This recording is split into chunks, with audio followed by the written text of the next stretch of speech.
This video, we're going to talk about possessive adjectives.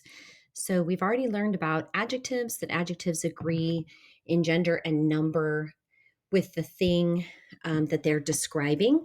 So the previous adjectives that we've looked at are descriptive words like alto, bajo, viejo, bonito, feo, etc. In this lesson, we're going to talk about possessive adjectives, and this is an example of all of the possessive adjectives in Spanish. So they show possession of the thing that you're saying is your own. So my, your, his, her, our, etc. So, just like regular adjectives, possessive adjectives agree in gender and number with the thing that is possessed or the thing that is owned. So, this will be the word that comes after the possessive adjective. So, for example, mis hermanos son altos. So, it's mis because hermanos is plural. Nuestro libro es interesante because libro is singular masculine, so nuestro is singular and masculine. So nuestro and vuestro, so vuestro would agree with vosotros, which you're not responsible for that, so just ignore that. But nuestro has to agree in gender and number with the noun that it modifies. So if you look back here again, because libro is masculine and masculine singular, nuestro is masculine singular. So also notice that there are 4 different translations for the adjective your.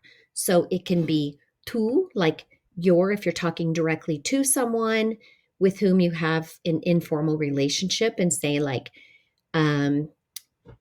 your dog is big. Tu perro es grande. If you're talking to your friend, tu perro es grande.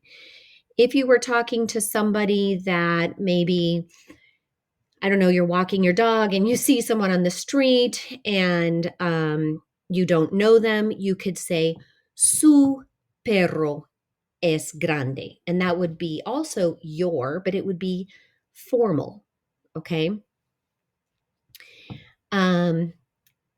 Also, the other use of su, right, can also be his, her, or its.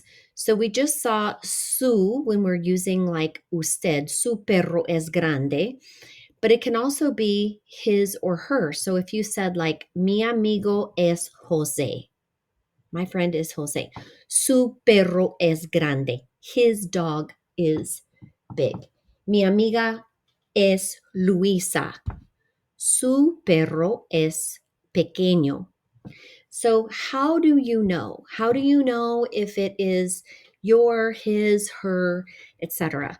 The only way to know is context. So you have to really take into context to determine the meaning of some of these possessive adjectives. So let's look at these examples. Paco tiene un gato. Su gato es blanco. His cat. ¿Tiene usted su libro? Do you have your book? Graciela y Rosa caminan con su abuela. They walk with their grandmother. So as you can see, context, we have the same exact possessive adjective, su, su, su. But context is what gives us the meaning of the possessive adjective.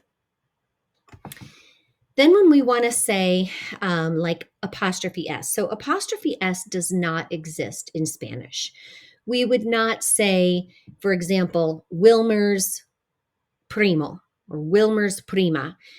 Instead, we use de. So we would say the cousin of Wilmer instead of Wilmer's cousin. La prima de Wilmer.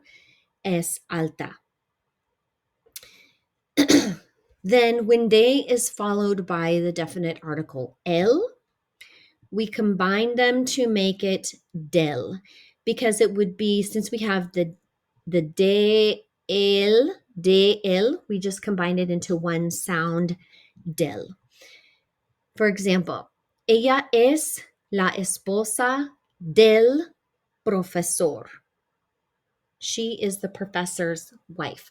So mark that in your notes, that if you're ever tempted to use apostrophe S in Spanish, that is incorrect. You will never ever see apostrophe S used in Spanish. Instead, we're always going to use the de, usually with ser. Okay, so to summarize, how do we show possession in Spanish? We use a possessive adjective, mi, tu, su, nuestro, or su, and they agree in gender and number with the thing that is possessed or the thing that is owned, that you're expressing ownership of. And that is the word that's going to come after the possessive adjective. And then also we use de to show possession instead of an apostrophe S.